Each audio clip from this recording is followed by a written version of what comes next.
মন মানসিকতা সম্পর্কে ফেসবুক বা অন্যান্য বিভিন্ন মাধ্যমে যারা নোংরা নোংরা কথা বলবেন, আমি ব্যক্তিগতভাবে যেটা বলতে চাই, আমি আইনের আশ্রয় নিব এবং আমি আশা করব আমার দল আমার সাথে থাকবে এবং আমরা প্রতিবাদ করব, আমরা রাস্তায় নামবো। এই ধরনের সারা বিগত বছরগুলোতে এত ধরনের সুযোগ সুবিধা নিয়ে এখন আপনাদের দরদ উতলে উতলে পড়ছে এবং অত্যন্ত নোংরা কথা বলছেন। শিল্পী হিসেবে এটা মানতেই আমার আসলে কষ্ট হচ্ছে। তো আমি এই মানববন্ধনের সাথে আছি এবং ফ্যাসিস্টের বিরুদ্ধে আমরা রাস্তায় থাকবো, আমাদের জাসাস থাকবে।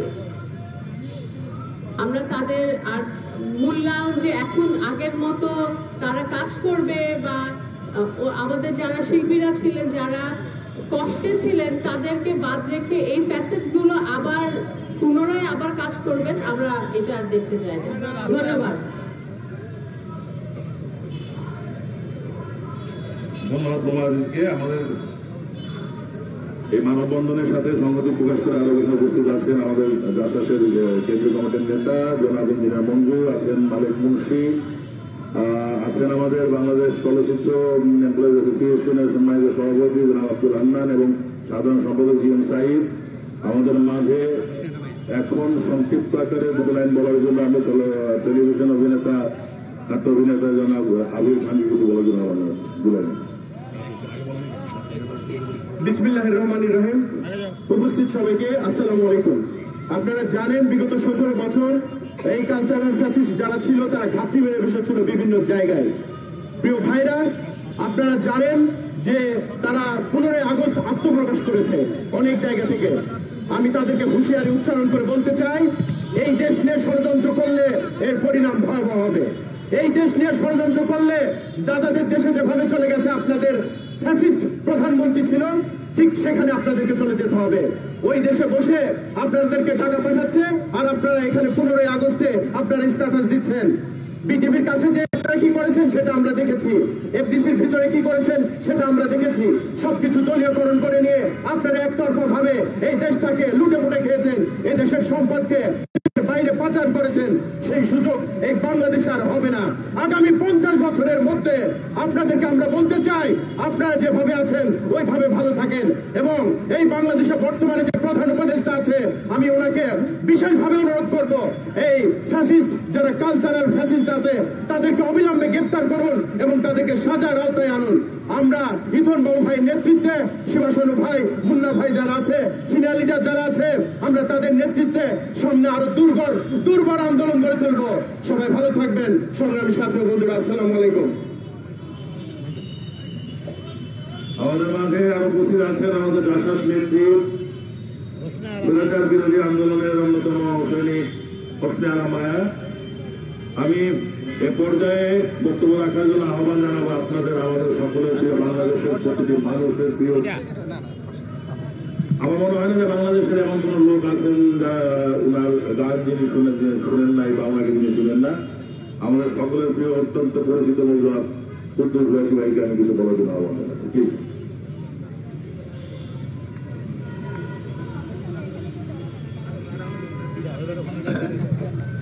বিসমিল্লাহির রহমানির রহিম।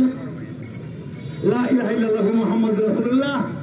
আজকে অ্যাকচুয়ালি আমি কোনোদিন আপনারা দেখেন নাই 25-26 বছরের ভিতরে আমি কোনোদিন কোন বক্তব্য দিতে, কোন কথা বলতে, কারণ আমি গান গাইছিলাম 92-এ। এইটা দিনে আমি দোষী হয়েছি, যার ফলে আমাকে আপনারা দেখেন নাই। কত বছর দেখেননি বলেন, প্রত্যেকের টেলিভিশন শিল্পকলা আমার নাম গন্ধও নাই। আমার একটা ভাতা পাইতাম, এই ভাতাটাও আমি 2000 বন্ধ করে দিয়েছে। আমার কত হইল এই দেশ, এই দিন না আরো দিন আছে, এই দিনের তোমরা নিত সেই দিনের গেছে। সেই গানের মাধ্যমে প্রাথমিক শিক্ষা বাধ্যতামূলক হয়েছিল কি অন্যায় কি বিএনপির আমল হয়েছিল 92-এ। আমার উস্তাদ হুমায়ুন আহমেদ এই গানটা লিখে দিছিল। আমি আজকে অনেক বছর ধরিয়া খুব কষ্ট করতেছি, এই বয়সেও আমি দাঁড়ায় আছি যে এই দিনকে সেদিনের কাছে তোমরা নিছ, তোমাদের পাশে আমি আছি, আমি থাকতে চাই। ধন্যবাদ সবাইকে।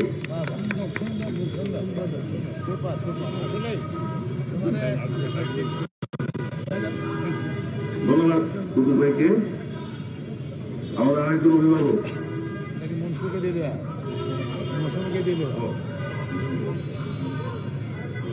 অভিভাবক আপনাদের সকলের প্রতি পরিচিত প্রিয় মুখ, কখনো পিতার মতো কখনো বড় ভাইয়ের মতো আমাদেরকে সবসময় বিভিন্ন কর্মসূচিতে টেলিফোনের মাধ্যমে সশরীরে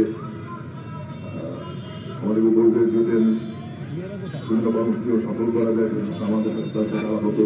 আমাদের সেই প্রিয় বড় ভাই প্রিয় মুখ আদিল ভাই আমাদের মাঝে বসেছেন। আদিল ভাইয়ের কিছু পরে শুনি। তার আগে আমাদের কণ্ঠযোদ্ধা, স্বৈরাচার বিরোধী আন্দোলনের কণ্ঠযোদ্ধা, আমাদের সকলের প্রিয়, আপনাদের সকলের প্রিয় পরিচিত মুখ, বাংলাদেশের সকলের প্রিয় মুখ, বাংলাদেশের সীমানা পেরিয়ে বাংলাদেশের বাইরেও যার গান বাজিয়ে আন্দোলন সংগ্রাম হয়েছে, সেই প্রিয় মুখ, প্রিয় শিল্পী, আমাদেরই কন্যা, আমাদেরই বোন, আমাদেরই সদস্য মৌসুমী কিছু বলেন। আসসালামু আলাইকুম।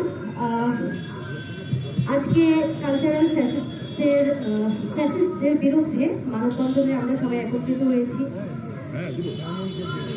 কথা বেশি কিছু বলবো না, কারণ আমরা যেহেতু সংস্কৃতির সঙ্গে জড়িত, সেই জায়গা থেকে আমি বলবো যে বিগত যে 15 বছর বা আমরা যে আন্দোলনে সামিল ছিলাম, এই আন্দোলনের সময় আপনারা কোথায় ছিলেন?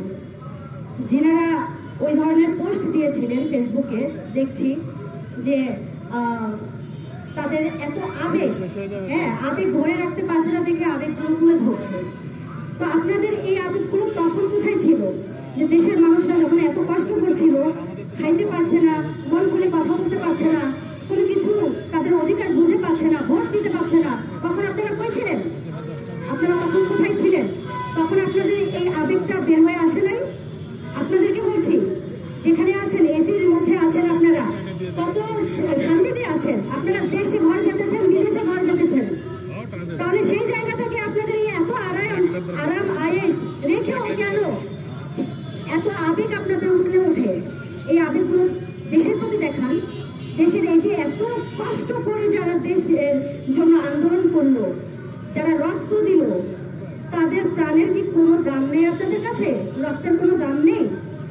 কেন এগুলো করছেন? নিজেরা ভালো আছেন, ভালো থাকেন, গোপনে ছিলেন, গোপনেই থাকেন। সামনে আসা কি দরকার ছিল? আর সামনে এসেছেন, আমরা তো আছি। আমরা সব সময় অন্যায়ের প্রতিবাদ করেছি, এখনো করব এবং ভবিষ্যতেও করে যাব। আমরা জাসাস পরিবার সবাই একসঙ্গে আছি এবং আমার মনে হয় আমাদের বাংলাদেশের সবাই একত্রিত হয়ে আমরা এই প্রতিবাদটা করতে চাই, করব ইনশাআল্লাহ। ধন্যবাদ সবাইকে। ধন্যবাদ মৌসুমীকে সুন্দর বক্তব্য রাখার জন্য। পর্যায়ে বক্তব্য রাখার জন্য আমি আহ্বান জানাচ্ছি আমাদের উত্তরবঙ্গের একজন গণী মানুষ, বিশেষ করে আমি যে অঞ্চল থেকে এসেছি, চাঁপাইনবাবগঞ্জে, নাচলের রানীখ্যাত পরিচালক, স্বৈরাচার বিরোধী আন্দোলন রাজপথের সক্রিয় অংশগ্রহণকারী একজন চলচ্চিত্র নির্মাতা, আমাদের কাছের ভাই, প্রিয় ভাই জনাব ওয়াহিদুজ্জামান ডায়মন্ড।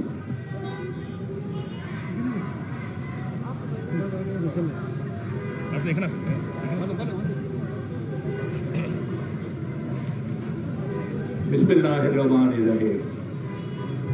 আমার সামনে এবং মঞ্চে যারা উপস্থিত সকলকে সালাম ও শুভেচ্ছা জানিয়ে দুটি কথা বলব।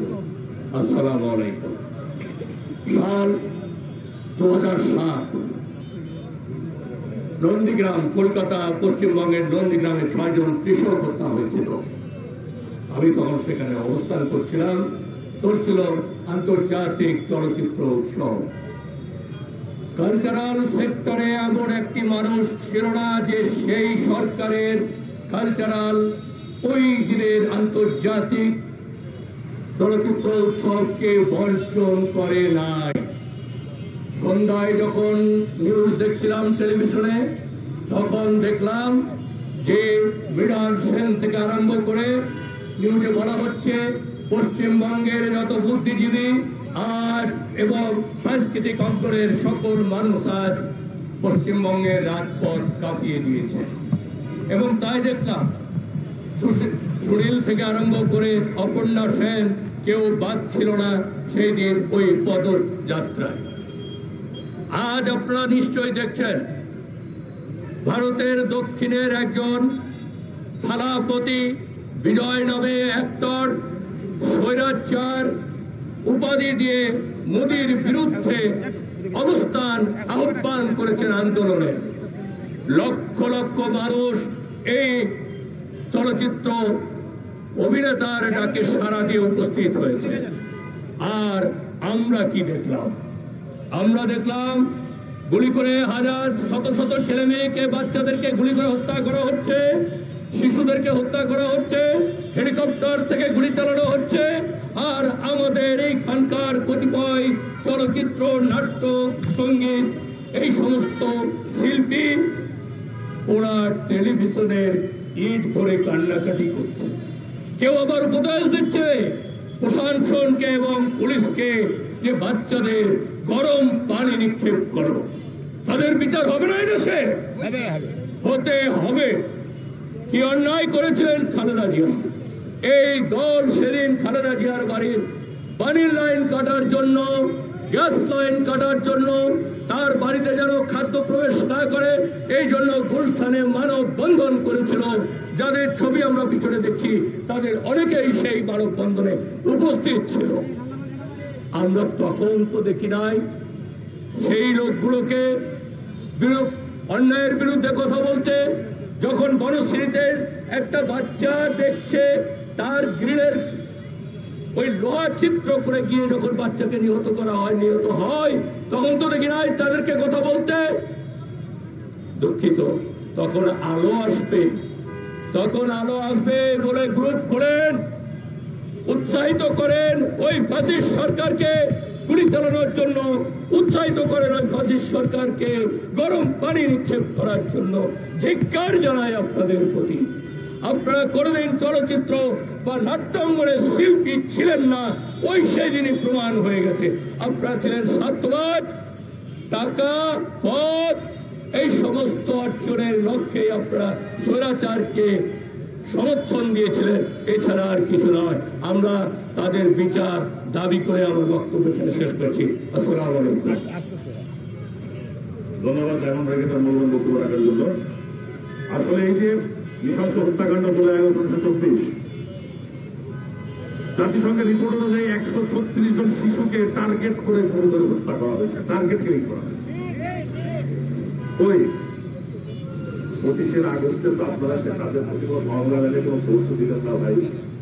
আপনারা অনেক চেতনায় বিশ্বাসী। 24 আগস্ট আপনার চেতনা কোথায় ছিল? আপনার ফেসবুকে এটা দেখি তো 24 আগস্ট স্ট্যাটাস দিয়েছেন কিনা আপনি দেখি তো?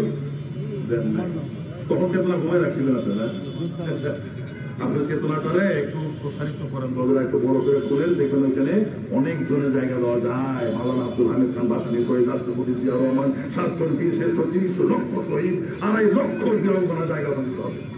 আপনার চেতনাটা একটু প্রসারিত করেন, বড় করেন। তো যাই হোক, কথা একটু বলে বলি।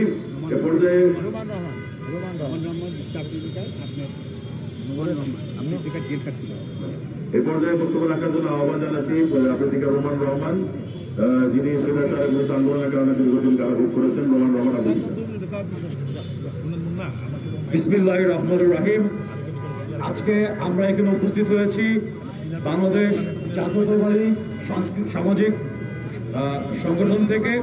আমরা আজকে উপস্থিত হয়েছি এই কালচারাল ফ্যাসিস্টদের বিরুদ্ধে, যাদের 16 বছর আমরা দেখেছি। শুধু তাদের 2টা চরিত্র ছিল, একটা ছিল শিল্পী, আরেকটা ছিল আওয়ামী লীগের দূষণ। যাদের 16 বছরে গুম খুন, হাজার হাজার গুম খুন, লক্ষ লক্ষ কোটি টাকার পাচারে যাদের মন কাঁদে নাই, তারা যখন আজকে ফেসবুকে পোস্ট দেয় তখন আমাদের হৃদয় খনন হয়। যখন আমাদের এই জুলাই আন্দোলনে, যখন আমাদের ছোট ছোট বাচ্চাদের, আমাদের যখন আপনার কি বলে রক্তে যখন রাজপথ ভিজেছিল, তখন তারা আওয়ামী লীগের সাথে আতাত করেছে, এই গণহত্যাকারীর দূষণ হয়েছে, তখন আমি বলতে চাই শিল্পী হিসেবে তাদের কোনো বিচার নাই। কিন্তু শিল্পী সত্তার বাইরে তারা যে আওয়ামী লীগের দূষণ ছিল, সেক্ষেত্রে বাংলাদেশের যে গণহত্যা, যে আপনার কি বলে সাধারণ যে আইন, সে আইনে তাদের সর্বোচ্চ শাস্তি আমি আমাদের এই আজকের ওই অনুষ্ঠান থেকে দাবি করছি। আরেকটা কথা বলতে চাই যে আপনারা গণহত্যার দোষর, আপনাদের এই শিল্পী সত্তারকে আপনারা ধ্বংস করেছেন, আপনারা গণহত্যার দোষর হিসেবে আপনাদের সর্বোচ্চ শাস্তি এই বাংলাদেশের মাটিতে হবে। ধন্যবাদ সবাইকে। আর আমি 18 জুলাই আপনার ফকিরাপুল মিছিল থেকে অ্যারেস্ট হয়েছিলাম, আমার 2 আঙ্গুল ভেঙে ফেলা হয়েছে, আমার রক্ত থেতলে ফেলা হয়েছে। আমাদের মতো হাজার হাজার তরুণ যারা এই সরকারের বিরুদ্ধে 16 বছর জুলাই আন্দোলনে রক্ত দিয়েছে, আপনার হচ্ছে কি বলে তাদের ঘাম দিয়েছে, তাদের একটাই দাবি এই ফ্যাসিস্ট কালচারাল ফ্যাসিস্টদের বিচারে বাংলাদেশের মাটিতে হতে হবে। ধন্যবাদ সবাইকে। ধন্যবাদ সুন্দর বক্তব্য রাখার জন্য। এ পর্যায়ে আমি বক্তব্য রাখার জন্য আহ্বান জানাবো আমাদের প্রিয় বড় ভাই অভিভাবক, সকলের প্রিয় অভিনেতা জনাব আব্দুল আজিজ ভাই।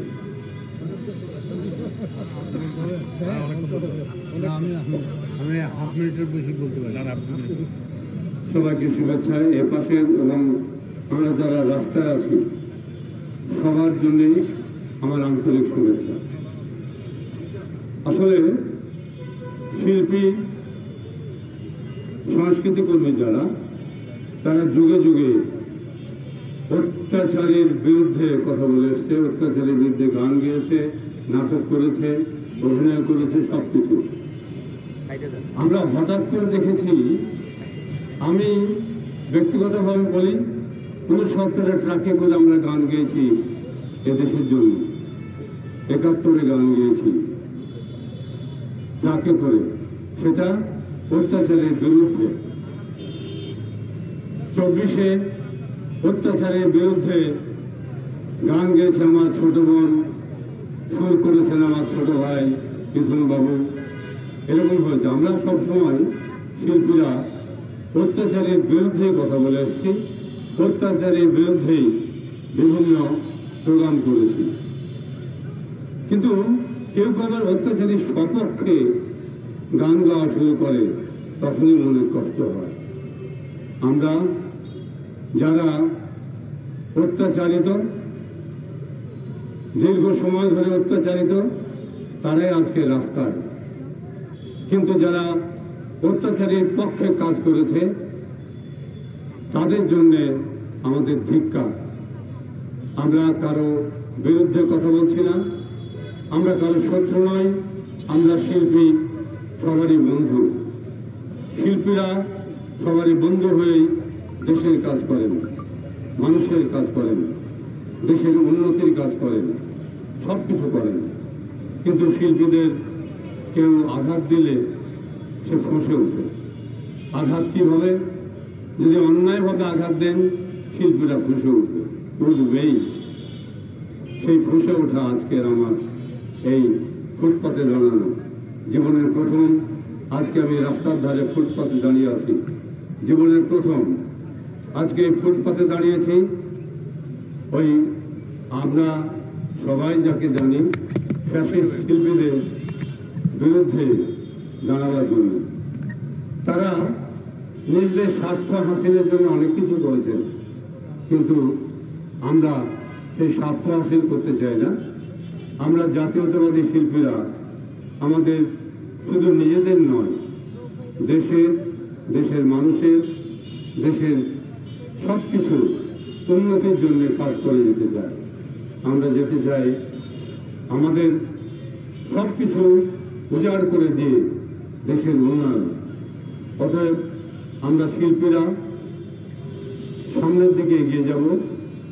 আমাদের বৈদেশিক অপসংস্কৃতির আওতায় না থেকে অপসংস্কৃতি মুক্ত হয়ে নিজেদের দেশীয় সংস্কৃতি দিয়ে, দেশের ঐতিহ্যবাহী সংস্কৃতি, আমাদের জারি সারি গান, নাটক, যাত্রা, সবকিছু, তার মাধ্যমেই আমরা সামনের দিকে এগিয়ে যাব। শত্রু যারা, আমরা শত্রুদেরকে বিনাশ করার ব্রত নিব এবং যারা শক্তিশালী, যারা ক্ষমতাশালী, তাদেরকে বলব এই অত্যাচারের বিচার করুন। আপনাদের সবাইকে শুভেচ্ছা।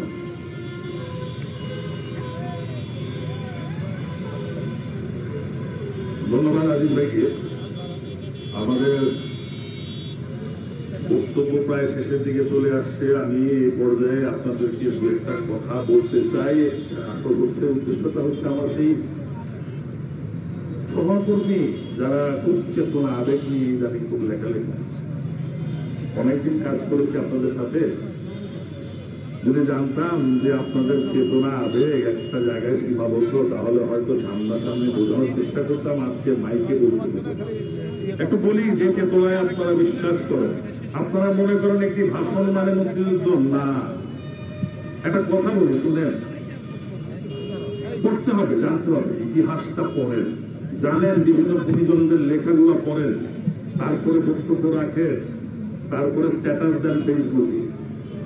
আমি আপনাদের দলেরই একজন প্রয়াত নেতার লেখাকে বই থেকে উঠতে দিয়ে বলি, তার নাম হচ্ছে তাজউদ্দিন আহমেদ সাহেব, আপনারা সবাই চিনেন। তিনি যখন মুক্তিযুদ্ধের ঘোষণাপত্র লিখিত নিয়ে শেখ মুজিবুর রহমান সাহেবের বাসায় গেলেন, সেটা সই করানোর জন্য শেখ মুজিবুর রহমান সাহেব সেটা অস্বীকার করলেন যে না, আমি এখানে সই করবো, আপনি যাও, ফেরত চলে যাও। তখন উনি ওখান থেকে বের হয়ে বিড় করে হাঁটছিলেন আর বলছিলেন, দিল মুজিব ভাই আমাদের সংগ্রামে পানি ঢেলে দিল, সব সংগ্রাম শেষ, 17 বছরের সংগ্রাম শেষ করে দিল। যেদিন 25শে মার্চের কালো রাত্রিতে পাকিস্তান বাহিনী বাংলাদেশের নিরীহ নিরস্ত্র বাঙালির উপর আক্রমণ করে হত্যাযজ্ঞ চালু করেছিল, সেই দিনই তাজউদ্দিন সাহেবই গিয়েছিলেন শেখ মুজিব সাহেবকে বলতে যে চলেন ভাই আমরা চলে যাই, আমাদেরকে যদি কিছু হয়ে যায় নেতৃত্ব শূন্য হয়ে যাবে দেশ। বলছে তোমরা যাও, আমি এখানে আসি। আবার তারা বলছে চলেন যাই, দেশের নেতৃত্ব দিবে কে? বলছে অর্ডার, তোমরা যাও। তার সাথে আহমেদ ইসলাম সাহেব ছিলেন, ইতিহাসগুলো পড়বেন। স্বাধীনতার যে চেতনা নিয়ে আমরা মুক্তিযুদ্ধে অংশগ্রহণ করে দেশ স্বাধীন করেছিলাম, সেই চেতনা কি স্বাধীনতার পরবর্তী সরকার রক্ষা করেছিল? যদি রক্ষাই করে থাকে তাহলে 74-এ বাকশাল কেন গঠন করা হলো? আমার গণতান্ত্রিক অধিকার, আমার কথা বলার অধিকারকে ক্ষুণ্ণ করা কেন হলো? কেন একটা দলের ভিতর থেকে সমস্ত ডিসিশন না হলো, এক ব্যক্তি শাসন কায়েম করা হলো? এটা কি আমার স্বাধীনতার চেতনা ছিল? আপনারা আপনাদের চেতনার জায়গাটা আরেকটু ঝকঝকা পরিষ্কার করার চেষ্টা করেন। কোন চেতনায় বিশ্বাস করেন? তাহলে কি আমি বুঝবো আপনি স্বৈরাচারী ফ্যাসিস্ট চেতনায় বিশ্বাস করেন? তাহলে কি আমি বিশ্বাস করবো যে আপনার মতের বিরুদ্ধে গেলেই আপনি আমাকে হত্যা করবেন? তাহলে কি আমি বিশ্বাস করবো যে আপনার মতের বিরুদ্ধে গেলেই আপনি আমাকে জেলে পড়বেন, আমার শিশুকে হত্যা করবেন? হ্যাঁ, বদলান, বদলান, সময় আছে, বদলান। 1 বছর হয়ে গেছে, আপনারাও কাজ করতেছেন। আপনাদের সময় কি করছেন সেটা তো আমরা জানি, আমাদের সমস্ত শিল্পী সহশিল্পীরা বর্ণনা করেছেন, আপনারা যারা সামনে আছে সাংবাদিক ভাইয়েরাও জানেন, আর আপনারা যারা বলছেন তারাও জানেন তারা কি করেছেন। আপনারা দলীয় নিজ স্বার্থে একটি দলের পূজা করেছেন, ব্যবসা করেছেন। আপনারা কে কয়টা ছবিতে কাজ করেছেন, কে কয়টা নাটক করে কত টাকা পান, আমি একজন চলচ্চিত্র অভিনেতা, আমি জানি কে কত টাকা কামান। আপনাদের 25 কোটি 30 কোটি টাকার ব্যাংক ব্যালেন্স কি করে থাকে, এফডিআর কি করে থাকে, আপনাদের আমেরিকা বাড়ি থাকে কিভাবে, আপনারা রেঞ্জ রোভার গাড়ি চালান কিভাবে? নিশ্চয়ই তো ওই বান্দাবানি থেকে না, অভিনয় করে বাংলাদেশের রেঞ্জ রোভার গাড়ি। বা আবারে বাবা, এত সোজা না। তো সুবিধায় যান, বেশি নাড়াচাড়া করেন না। ঘাটাঘাটি করলে আমরা ঘাটাঘাটি শুরু করবো, অনেক কিছু নষ্ট হয়ে যাবে আপনাদের। আর একটা কথা বলি, এই যে 15ই আগস্ট আপনারা সবাই মিলে যে হঠাৎ করে চেতনায় উদ্বুদ্ধ হয়ে গেলেন, আমাদের তরফ থেকে আমরা অনেকেই বলেছি এটা নিশ্চয়ই কোন পূর্ব পরিকল্পনার একটা ছক, একটা প্রতিচ্ছবি সেদিন আপনারা আমাদের সঙ্গে উপহার দিলেন। সেটা অনেকে বলেছে, অনেক বুদ্ধি বলেছেন না না এইসব টাকা পয়সা দিয়ে কি হয় না কি হয়তো তারা নিজেরাই দিয়েছে বা হ্যান ত্যান। আমি কিছুদিন আগে একটা টক শো দেখছিলাম, আওয়ামী লীগের নেতা, নিষিদ্ধ পার্টি আওয়ামী লীগের নেতা রংপুর অঞ্চলের রাশেক রহমান, তিনি ওই যে ডিবিসি নিউজের রাজকাহন করেন যে সার্বি নিউজের সাংবাদিক, ওনার একটা টক শোতে চলে এসেছিলেন এবং উনি নিজে স্বীকার করেছেন সমন্বয় হয়েছে। এখন কোথায় যাবেন? উনি বলেছেন রাশেক রহমান সাহেব, আপনারা দেখে দিন নিউজটা না, ওনাকে তখন জিজ্ঞেস করা হলো এটা কি ব্যক্তিগত উপলব্ধি দিয়েছে না সমন্বয় করা হয়েছে, তখন উনি স্বীকার করলেন যে আমার একটা বন্ধু বললো যে আমরা দিয়ে দিই। আর সমন্বয় কোনো অপরাধ না, সমন্বয় হতে পারে, সমন্বয় হয়েছে। তার মানে সমন্বয় অবশ্যই হয়েছে। তো যদি এখনো ফ্যাসিস্টের পক্ষে সমন্বয় করে দালালি করেন, তাহলে আপনাকেও তার ভাঙা জবাব দেওয়ার জন্য আমাদের এই মুষ্টিবদ্ধ হাত তৈরি করে রেখেছি। কি ভাবছেন? নির্লজ্জ কেন এত ভাই আপনারা? আগস্ট মাসের 15 তারিখে পোস্ট দিলেন, 5ই আগস্ট পোস্ট দিলেন না কেন? সেই সমস্ত জুলাই আন্দোলনের ছাত্র, শিক্ষক এবং শিশুদেরকে যারা হত্যা করেছে তাদের বিরুদ্ধে কোনো পোস্ট দিলেন না কেন? সেই সমস্ত শহীদদের প্রতি সমবেদনা জানিয়ে কোনো পোস্ট দিলেন না? 71 মুক্তিযুদ্ধে 7 জন বীর শ্রেষ্ঠ ছিল আমাদের, কার মৃত্যু কবে হয়েছে জানেন? তাদের মৃত্যু দিবস এখানে পোস্টেন না। কোথায় থাকে? মাওলানা আব্দুল হামিদ খান বাসায় মৃত্যু দিবস কোথায় থাকে? হ্যাঁ, শহীদ রাষ্ট্রপতি জিয়াউর রহমান, যার ঘোষণায় বাংলাদেশের মানুষ ঐক্যবদ্ধ হয়ে মুক্তিযুদ্ধ শুরু করেছিল, তার মৃত্যু দিবসে, তার জন্ম দিবসে আপনার চেতনা কোথায় থাকে? চেতনা করবেন না আমাদের সামনে। আমরা আমাদেরও চেতনা আছে, আমরা চেতনা বাইরের লোক না। ঠিক কি আমারও আবেগ আছে, কিন্তু আমার আপনার মতো অন্ধ আবেগ নাই। আমরা জনগণের পক্ষে থাকি, আমরা অন্যের বিরুদ্ধে থাকি। জনগণ অধিকার আদায় আন্দোলনে ছিলাম, রাজপথে ছিলাম, তার প্রমাণ আমি এখনো একজন রানিং শিল্পী। তারপর আমি সরকারের কোনো কিছুর কাছে মাথা নত করি নাই, কোনো ভয়ের কাছে মাথা নত করি নাই, কোনো আপোষ করি নাই, কোনো কিছুর কোনো অফারের বিনিময়ে মাথা নত করি নাই। আমি রাজপথে দাঁড়ায় সরকারের প্রতিবাদ করেছি, তার বিরুদ্ধে আন্দোলন করেছি। আপনাদের স্মরণ নাই? হ্যাঁ, আপনারা তো ম্যাক্সিমাম কি আভিজাত এলাকা উত্তর দিকে থাকেন, কিভাবে মানুষ মারছে ভাই। এই যে আশুলিয়ায় পুরো মেরে ফেলাইল 6 জন, পুলিশ অবস্থার পরে 7 জন, এর মধ্যে নাকি একজন নাকি জীবিত ছিল, তারপর তাকেও নাকি পুরাই গেছে। স্মরণ লাগে না? এদের পক্ষে আমার কথা বলেন। চেতনা কিসের চেতনা? আজকে শুনেন, বাংলাদেশের স্বাধীনতা পদক চালু করেছিলেন কে? শহীদ রাষ্ট্রপতি জিয়াউর রহমান। বাংলাদেশের মুক্তিযুদ্ধ মন্ত্রণালয় স্থাপন করেছে কে? দেশরত্ন বেগম খালেদা জিয়া। মাথায় রাখবেন, এত চেতনা করেন না। আপনারা কি চেতনা করছেন? 72 থেকে পর্যন্ত সমগ্র আনিত কবি কলিশের 1 সাল 1 দল শাসনতন্ত্র দিচ্ছেন, গুলি করে মুক্তিযুদ্ধ মারছেন। প্রথম বিচার বহির্ভূত হত্যাকাণ্ড হয়েছিল সিরাজ শিকদারকে হত্যার মাধ্যমে। তৎকালীন রাষ্ট্রপ্রধান বলেছিলেন, কোথায় গেলেন সিরাজ শিকদার? আমরা জানি তো, আমরা বলি নাই তো। আপনারা শিখার চেষ্টা করেন, না জানা জিজ্ঞেস করেন। আমরা বলি দলিল মিলাই নিয়ে গুগলে যান, গুগলে সার্চ দিলে পাবেন। আমার কথা মিথ্যা হতে পারে, আপনি গুগলে সার্চ দেন। বেশিরভাগ শুনে এগুলো বললে এগুলো মিথ্যা না সত্য। হ্যাঁ,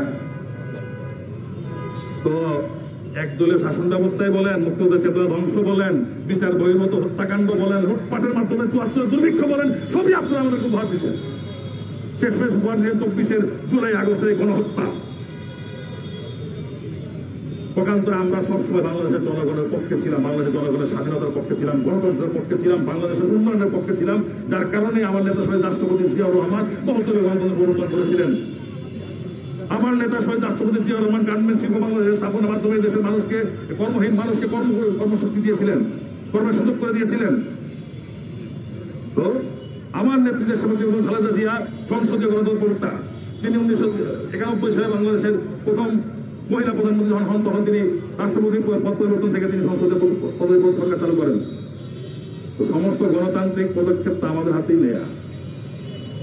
হ্যাঁ, এ রাষ্ট্রে যত মঙ্গল সত্য আমাদের দ্বারাই নেই, আমাদের হাতেই নেয়া। আপনাদের চেতনা আমাদের প্রতি একটু আসে না? নাকি একবার কি স্বীকার করতে পারেন? এতগুলো কাজ করলাম, আর এতগুলো অন্যায় যিনি করে গেলেন, যার ফল তার পরিবারের আরেক সদস্য পালিয়ে গেলেন 24 জুলাই 5ই আগস্ট। এত তাদের প্রতি আবেগ চেতনা কেন ভাই? আমরা তো কোথাও পালাই নাই। আমার নেত্রী বলেছেন, আমি বিদেশে যাবো কেন? বিদেশে আমার কোনো বাড়ি ঘর নাই, আমি বাংলাদেশে থাকবো, বাংলাদেশেই মরবো, বাংলাদেশে আমার ঠিকানা, বিদেশে আমার কোনো ঠিকানা নাই।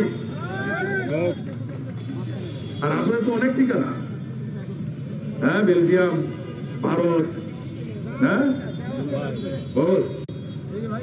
আমেরিকা, বহু ঠিকানা। আমাদের কোনো ঠিকানা নাই ভাই। আমরা বাংলাদেশের মানুষ, বাংলাদেশের জনগণের পাশে থাকবো। আর আমাদেরকে চেতনা বলে দেখেন না। দেখ, কথা বলার অনেক কিছু ছিল। আমার বক্তব্য আর বেশি দীর্ঘায়িত না করে আমাদের একজন সিনিয়র নেতা এখন বক্তব্য আছেন। আমি আমাদের জাসাসের অন্যতম যুগ্ম আহ্বায়ক, সাংস্কৃতিক জোটের সাধারণ সম্পাদক এবং আমাদের সকলের সহকর্মী, সহযোগিতা, প্রিয় ভাই রফিক ভাইকে কিছু বলবেন। আমি দুঃখিত, রফিক ভাইয়ের আগে আমাদের সাথে আব্দুল্লাহ আছে, সময়ের একটা আমাদের কণ্ঠ, যে আমাদের জন্য যুদ্ধের কথা বলে, যে আমাদের বাঁচার স্বপ্ন দেখায়, যার গল্পগুলো আপনারা ইতিমধ্যে শুনে আসেন। আব্দুল্লাহকে আমি দুটো কথা বলার জন্য অনুরোধ করছি। আব্দুল্লাহ। আসসালামু আলাইকুম। অনেকক্ষণ ধরে বক্তৃতা চলছে, আমি খুবই সংক্ষেপে কথা বলবো। কোনো ব্যক্তি বিশেষে না, আমি সবসময় একটা কথা বলি যে বাংলাদেশে এই যে ডেমোক্রেসিকে ধ্বংস করে শেখ হাসিনা একটা ফ্যাসিবাদী রেজিম চালু করেছিল, এর পেছনে হার্ড ফ্যাসিজম যেমন ছিল, সফট ফ্যাসিজম তার চেয়েও অনেক জায়গায় সিগনিফিক্যান্ট রোল প্লে করে। কারণ রাস্তাঘাটে যারা মারামারি করত, তার ফুয়েলিং করত কেউ গানে, কেউ কবিতায়, কেউ নাটকে, কেউ সাহিত্যে, কেউ পত্রিকার কলামে।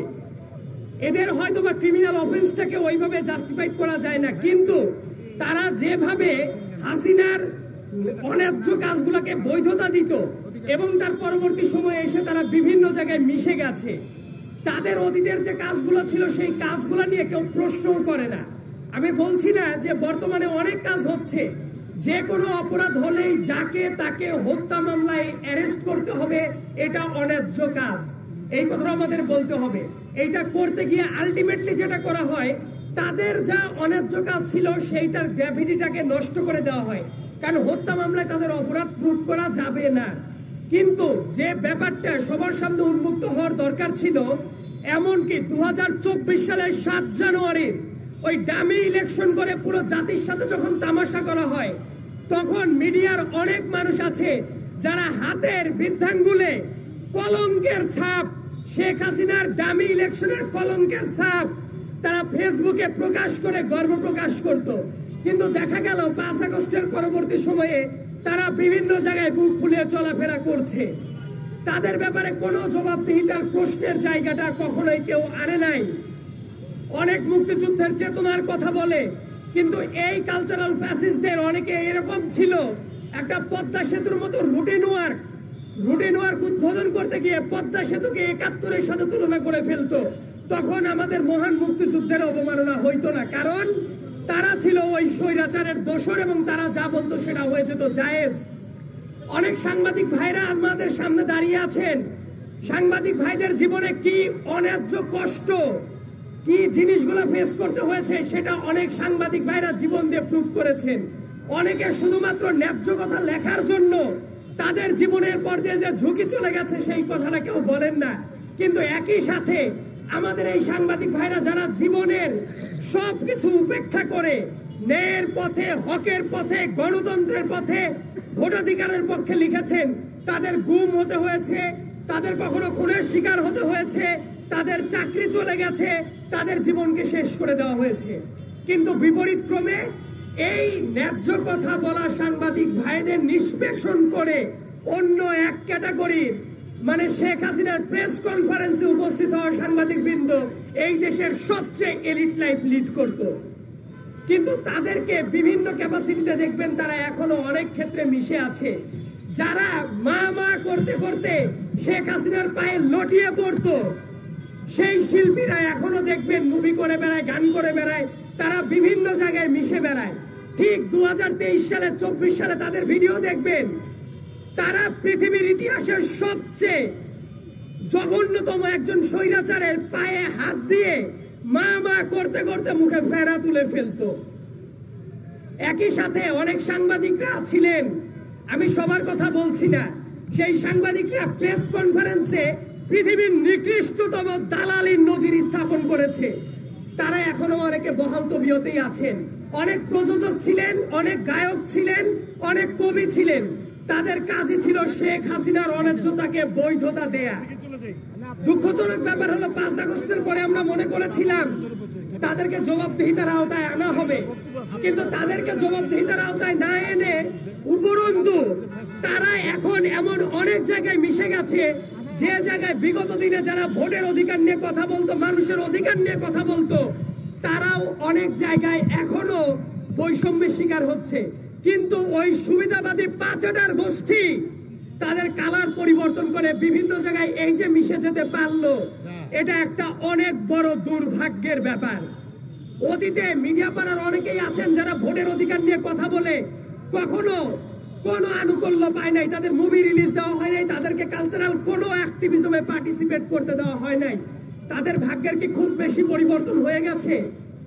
দেখবেন যারা পাচারা ছিল তাদের অনুদানের অভাব নাই, অথচ যারা একটু ন্যায্যতার কথা বলতো তারা ক্যান্সার আক্রান্ত রোগী হয়ে মরে যাওয়ার মতো অবস্থা হলেও তারা কোনো অনুদান পায় নাই। এবং এই জায়গাগুলোতে আমার যেটা কথা, কোন পার্টিকুলার দলের হওয়ার দরকার নাই। শিল্পী সমাজ থেকে শুরু করে যারা মিডিয়াতে আছেন এবং যারা বিভিন্ন জায়গায় কবি আছেন, সাহিত্যিক আছেন, সাংবাদিক আছেন, তাদের জীবনের অধিকার নিয়ে কথা বলাটা আমাদের প্রত্যেকের জন্যই জরুরি। এবং তারা অতীতে যে বৈষম্যের শিকার হয়েছে সেই কথাটা বলা যেমন জরুরি, একই সাথে যারা ওই টাইমে ওই স্বৈরাচারে লাভের গুড় খেয়ে গেছে তাদেরকেও জবাবদিহিতার আওতায় আনা উচিত।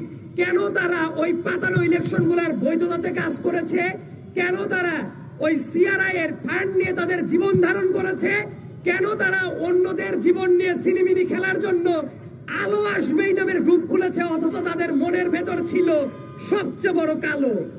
এই কালোগুলোকে আমাদের জাস্টিফাই করার কোনো সুযোগ নাই।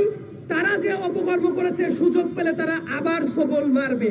অতএব তারা অতীতে যে অপকর্মগুলো করেছে সেই অপকর্মগুলো কেন করেছে তাদের ভেতরেও একটা রিকনসিলিয়েশনের দরকার আছে। আমি বলছি না তাদেরকে হত্যা মামলা দিয়ে দিতে হবে, তারা যে কাজটা করে নাই সেই দোষে তাদেরকে দোষী করতে হবে, এটাও একটা অন্যায্য কাজ। কিন্তু তারা যেটা করেছে প্রত্যেকটা মানুষেরই অনুশোচনা হওয়ার দরকার আছে, ট্রুথ এন্ড রিকনসিলিয়েশনের আমাদের দরকার আছে। তাদের ভেতরে যদি ওই রিয়ালাইজেশনটা আসে তাহলে আমরাও মনে করতে পারি তারা তাদের ভুল বুঝেছে। কিন্তু দেখবেন তারা ভুল বোঝা না, তারা সময় সুযোগ পেলেই বারবার করে তাদের ওই যে আলো আসবেই না, বরং ওই যে তাদের মনের ভেতরে যে কালো আছে সেই কালো সবল মারার জন্য তারা অধীর আগ্রহে অপেক্ষা করে। এই জন্য সবার সচেতন হওয়াটা জরুরি।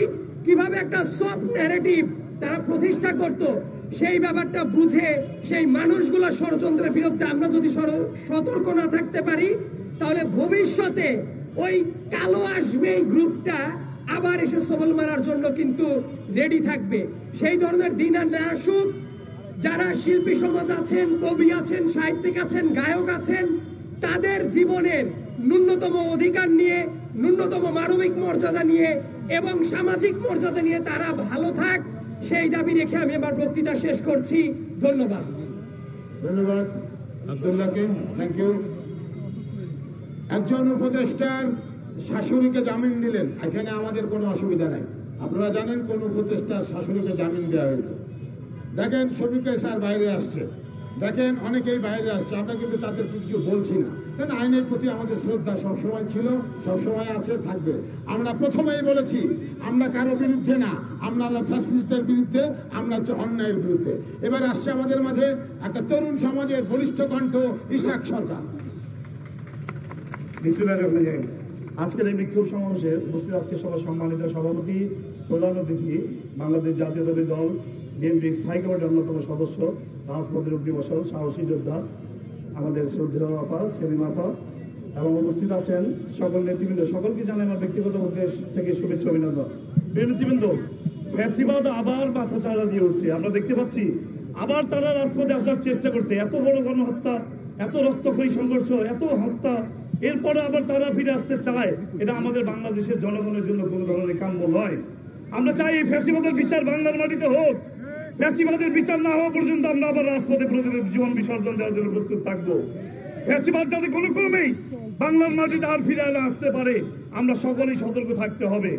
নির্বাচন অত্যাসন্ন, নির্বাচনকে বানচাল করার জন্য, গণতন্ত্রকে নস্যাৎ করার জন্য আবার ষড়যন্ত্র হচ্ছে, চক্রান্ত হচ্ছে।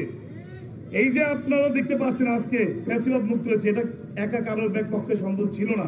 আমরা সকলেই ফ্যাসিবাদের বিরুদ্ধে প্রত্যেকটা নাগরিক, ছাত্র সমাজ, যুব সমাজ এবং সকল সাধারণ নাগরিককে সাথে নিয়ে বাংলাদেশের জনগণ দেশ নায়ক তারেক রহমানের প্রত্যক্ষ তত্ত্বাবধানে এই ফ্যাসিবাদ বিরোধী আন্দোলন করেছে। আজকে শ্রমিক আইসাররা কারাগার থেকে বেরিয়ে এসেছে। আমরা তো দিনের পর দিন কারাগারে ছিলাম, বছরের পর বছর কারাগারে ছিলাম, আমাদেরকে নির্যাতন চালানো হয়েছিল, 366টি মিথ্যা মামলা দায়ের করা হয়েছিল, 3.5 বছর এক নাগারে আমাকে জেল কাটতে হয়েছে। আর অথচ এত বড় গণহত্যার পর ফ্যাসিবাদ এই দোসররা আবার অতি দ্রুত কারাগার থেকে কিভাবে বেরিয়ে আসতে পারে? আমরা আইনের প্রতি শ্রদ্ধাশীল, এখনো আমরা বলতে চাই আইন তার নিজস্ব গতিতে চলবে, কিন্তু ফ্যাসিবাদের বিচার বাংলার মাটিতে হতেই হবে। আমরা ফেসিবাদের বিচার না হওয়া পর্যন্ত রাজপথ ছেড়ে যাব না। তাই আমি বক্তব্য দীর্ঘায়িত করবো না, যেহেতু সময় সংক্ষিপ্ত। সেলিম আপা বক্তব্য রাখবেন। সবাইকে আমার ব্যক্তিগত পক্ষ থেকে শুভেচ্ছা অভিনন্দন জানিয়ে আমার বক্তব্য শেষ করছি। আল্লাহ হাফেজ। বাংলাদেশ জিন্দাবাদ। ধন্যবাদ ইশাক ভাই, আপনার বলিষ্ঠ কণ্ঠস্বর মানুষের তরুণদের মধ্যে জাগ্রত থাকুক। আমার ছোট্ট একটা কথা ছিল, কথাটা হইতেছে দেখেন, আমরা কিন্তু কারো বিরুদ্ধে না, আমরা কিন্তু সবসময় বলছি অন্যায়ের বিরুদ্ধে। আমরা অন্যায়ের বিরুদ্ধে কাজ করছি। আমাদের আজকে বড় আপা আছে এখানে। গতকাল আপনারা খেয়াল করেছেন, একজন ডাক্তার মহিলা, উনি যে নকল করে করে মানুষকে সার্টিফিকেট দিত, উনিও শহীদ প্রেসিডেন্ট জিয়া রহমানের মাজারে গিয়ে ফুল দিয়ে আসছেন। বাজারে যাওয়া বা সমাধিতে যাওয়া কোনো অন্যায় না, যেতে পারে, কিন্তু কাজের মাধ্যমে গেছে। আমি আমার বড় আপা আছে এখানে, শ্রদ্ধেয় গার্জেন আছেন, আমি জানতে চাইবো আপনার কাছে কার মাধ্যমে গেলেন। ওই কুতিক্ত হাত, যে রক্তগুনা তাদের হাতের মধ্যে লেগে আছে, সার্টিফিকেটে রক্ত লেগে আছে, ওই ডাক্তার সাবরিনা কি করে আমার প্রিয় নেতার মাজারে গিয়ে ফুল দিতে পারে? এটা আপনার কাছে একটা দাবি থাকলো। আসছে আমাদের প্রিয় ভাই রফিক ভাই। বিসমিল্লাহির রহমানির রহিম। কালচারাল ফেসিস্টদের তৎপরতার বিরুদ্ধে জাতীয়তাবাদী সামাজিক সাংস্কৃতিক সংস্থা জাসাস আজকে এই প্রতিবাদ সভা মানববন্ধনের আয়োজন করেছে।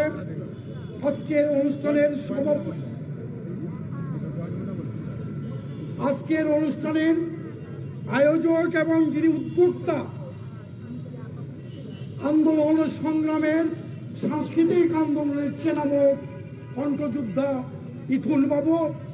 উপস্থিত আছেন প্রধান অতিথি হিসাবে সাবেক সাংস্কৃতিক মন্ত্রী, বিএনপির স্থায়ী পরিষদের অন্যতম সদস্য সেলিমা রহমান সহ বাংলাদেশের সাংস্কৃতিক অঙ্গনের বিশিষ্ট ব্যক্তিবর্গ এবং আমার সাংবাদিক ভাই ও বন্ধুরা।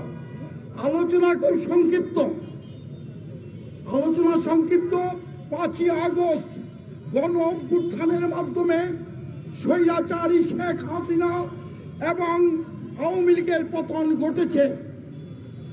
বিগত 17 বছর যাবৎ আওয়ামী লীগের কালচারাল অ্যাক্টিভিটিস যারা ছিল, দূষর যারা ছিল, তারা ক্রমশ শক্তিশালী থেকে আরো তীব্রতর ফ্যাসিস্ট হিসাবে আত্মপ্রকাশ করেছিল। পতনের পর, শেখ হাসিনার পতনের পর 5ই আগস্ট থেকে 15ই আগস্ট পর্যন্ত তারা একটু চুপচাপই ছিল। ঘর কোণের মতো, কন্যার মতো বসেছিল, আড়ালে ছিল। এই আড়ালের শিল্পীরা, কালচারাল অ্যাক্টিভিটিস যারা ছিল, দূষণ যারা ছিল, তারা হঠাৎ করে 15ই আগস্টকে কেন্দ্র করে তারা হঠাৎ করে সোচ্চার হয়ে ওঠেন। উদ্দেশ্য কি? রাজনৈতিকভাবে পরাজিত পতিত আওয়ামী লীগ, সেই পতিত আওয়ামী লীগকে সুপ্রতিষ্ঠিত করার জন্য সেই সাংস্কৃতিক ফ্যাসিস্টরা আবার বাংলাদেশের মাথা উঁচু করে দাঁড়ানোর জন্য, রাজনীতি করার জন্য, আওয়ামী লীগকে প্রতিষ্ঠিত করার জন্য ষড়যন্ত্রে লিপ্ত। তারই প্রতিবাদে আজকের এই প্রতিবাদ শুরু। আজকের এই কর্মসূচি থেকে আমরা এখান থেকে একটি ঘোষণাপত্র প্রদান করা হবে। সেই ঘোষণা অনুযায়ী আজকে আমরা শুরু করলাম, কিন্তু যতদিন পর্যন্ত এই সাংস্কৃতিক ফ্যাসিস্টদের বিচারের আওতায় না আনা হবে, বিভিন্ন সংশ্লিষ্ট প্রতিষ্ঠান থেকে তাদেরকে বের করে দেওয়া না হয় এবং বিচারের আওতায় না আনা যায়, ততদিন পর্যন্ত আমাদের আন্দোলন চলবে। সবাইকে শুভেচ্ছা অভিনন্দন জানিয়ে শেষ করছি। আল্লাহ হাফেজ। বাংলাদেশ জিন্দাবাদ। আপনারা লক্ষ্য করে দেখবেন, আমরা কিন্তু 1 বছর কিছু কথা বলিনি। গত 24-এর 5ই আগস্ট আর 25-5ই আগস্টের পরে এসে আমরা রাস্তায় দাঁড়িয়েছি। আমাদের একটা গান, একটা নাটক, একটা আবৃত্তি, অনেক কিছু ঘটে দাঁড়িয়েছে। আমরা এই পরিপ্রেক্ষিতেই বলছি, 1 বছরের সব তথ্য কিন্তু আমাদের কাছে আছে। আমরা শিল্পকলা থেকে শুরু করে, রেডিও থেকে শুরু করে, টেলিভিশন থেকে শুরু করে, সচিবালয় থেকে শুরু করে, এমন কোনো তথ্য আমাদের কাছে নাই। আমরা কিন্তু সুযোগ দিচ্ছি, আমরা বারবার বলছি সুযোগ দিচ্ছি, কারণ আমরা একটা পরিষ্কারের কাজে নামবো। এই জন্য আমরা এখান থেকে যে ঘোষণাপত্রটা দিব আপার পরে সেটা শুনবেন, কারণ আমরা ওনাদেরকে বলবো আপনাদের তথ্যগুলো মানুষের সামনে পরিষ্কার করেন। আপনাদের ভুল ত্রুটিগুলো পরিষ্কার করেন। আজকে শিল্পকলাতে যা জিনিসপত্র চলছে, 28টা নাটক, 8টা সিনেমার যে কার্যকলাপ শুনলে আপনারা হাসবেন, এগুলা পরিষ্কার করেন। যদি পরিষ্কার না করেন, আমরা কিন্তু ছাত্র সমাজ, আমরা কিন্তু বিএনপি, আমরা কিন্তু জাসাস আপনাদেরকে গিয়ে সুন্দরভাবে পরিষ্কার করে দেবো। আসছে আমাদের ফরিদা আপা, ওনার কাছে দুটা লাইন শুনুন।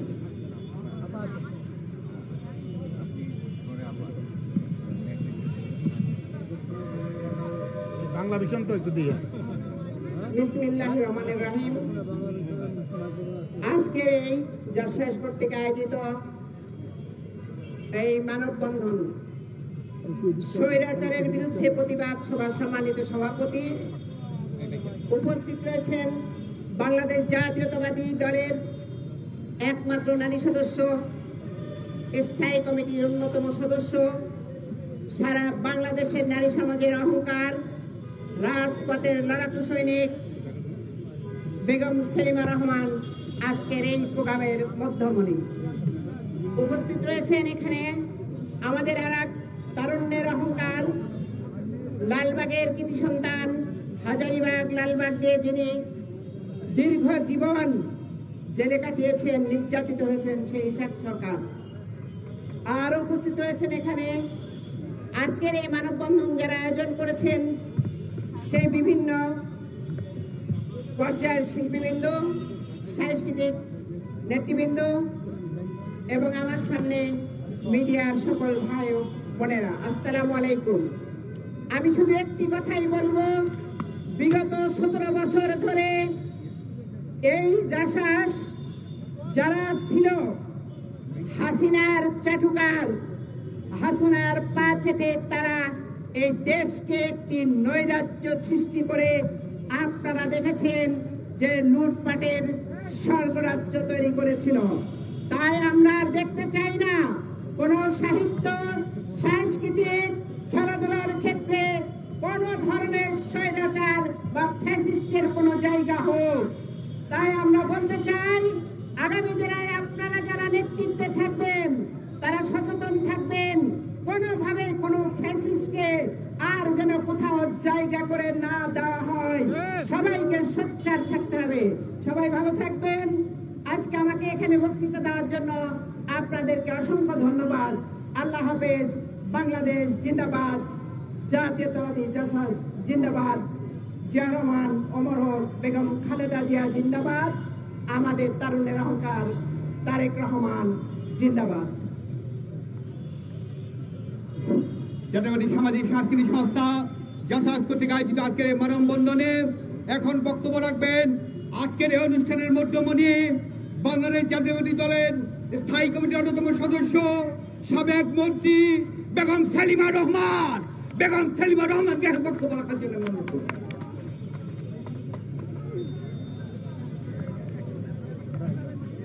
বিসমিল্লাহির রহমানির রহিম।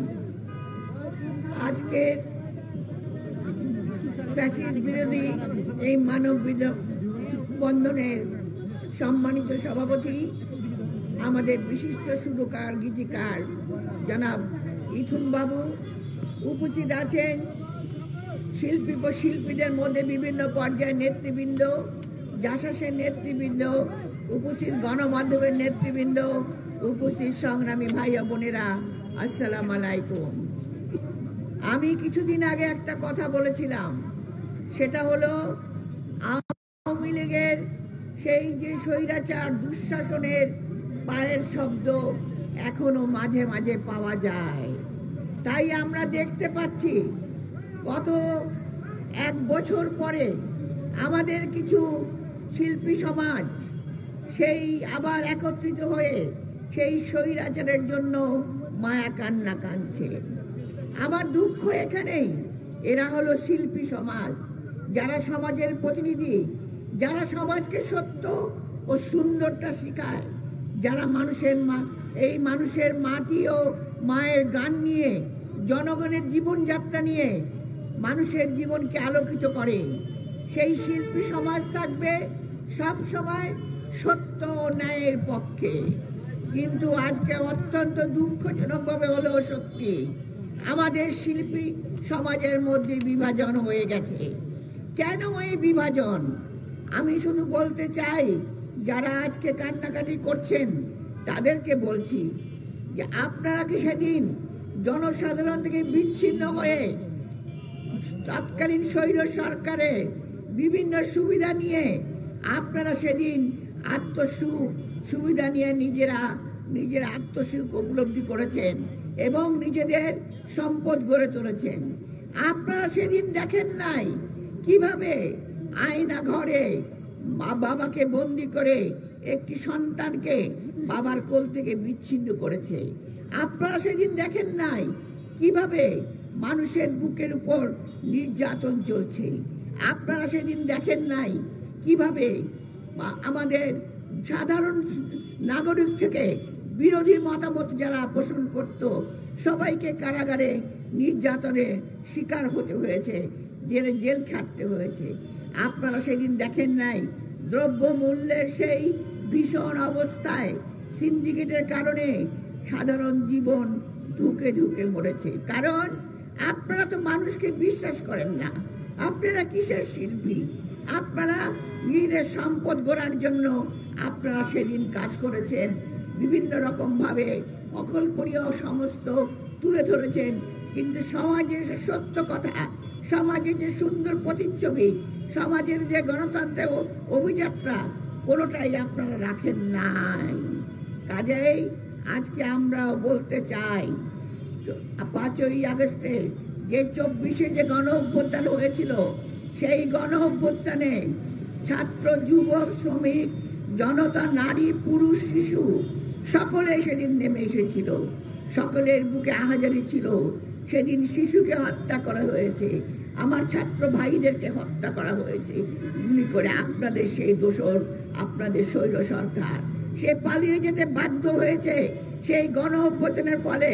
কিন্তু আপনারা এখনো ভুলতে পারছেন না, আপনারা ষড়যন্ত্র করছেন। আপনাদেরকে আমরা আবারও বলতে চাই, এই বাংলাদেশ স্বাধীন হয়েছে শহীদ প্রেসিডেন্ট জিয়াউর রহমানের স্বাধীনতা ঘোষণায়, যিনি মুক্তিযুদ্ধ করে দেশকে স্বাধীন করেছিল। শুধু তাই নয়, রণাঙ্গনে যে যুদ্ধ করেছে বাংলাদেশকে দিয়েছিল উপহার।